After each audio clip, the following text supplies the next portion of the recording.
Now I think we're good, Tim. Thank you. All right, thank you, Mr. Magoon. Maryland has a reputation for not being business friendly. What are your top priorities to stabilize the budget and reverse the anti-business reputation that Maryland has? Delegate Wood.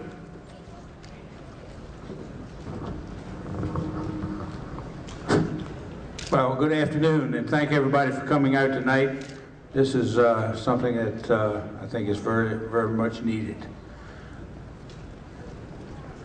And Maryland does not have the record of being the most friendliest business state. It does not, and is not, particular for small business. Now, if you're a big business, maybe so, but not for the little guy. I've had the pleasure, grew up in a small business, I've been 50-some years in small business. I know what it's like. What is the problem? There are a number of different problems. Regulations is a big problem. And the problem there is we keep adding every year more regulations to small business. And that's one of the problems we have. People in the small business do not hire people because they cannot afford to hire people. Because of the regulations that they have, they're looking them in the face all the time. And not only that, because the financial institutions look at them, and particularly in the times we're in, they look at them cross-eyed, like, you know, you want to borrow money to keep your business going? Sorry, we can't help you. Government is not there to help back people up like they should be. And I think that's something that we need to be working on. Thank you. Mr. Morgan. Yes, sir. Hey, thanks for coming out here tonight. I know y'all are getting tired waiting and everything, so I appreciate y'all. Appreciate the chamber, and thanks for having us. I'm a realtor, and as a realtor, I got a first-hand knowledge at the problems businesses face with increased taxes and restriction.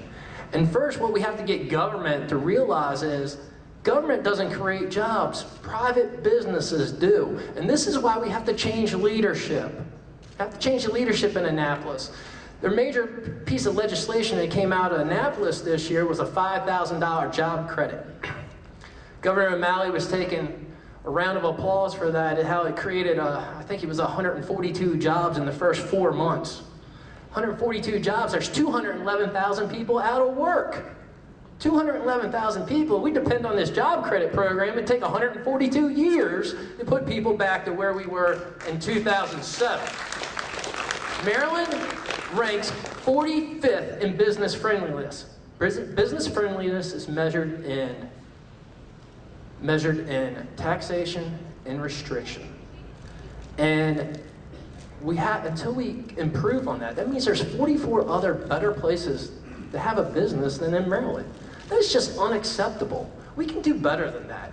I signed the Pledge for Prosperity that was named under Tony O'Donnell's leadership that just came about a week ago. And basically all Republicans are pledging, I believe my people here signed it as well, pledging to roll back the 2007 tax increases, rolling back the sales tax back to 5%, rolling back the corporate income tax from 8.25% to 7%. We can do this. We can make this a better place to do business in Maryland. Thank you. Thank you, Mr. Morgan. Mr. Phillips.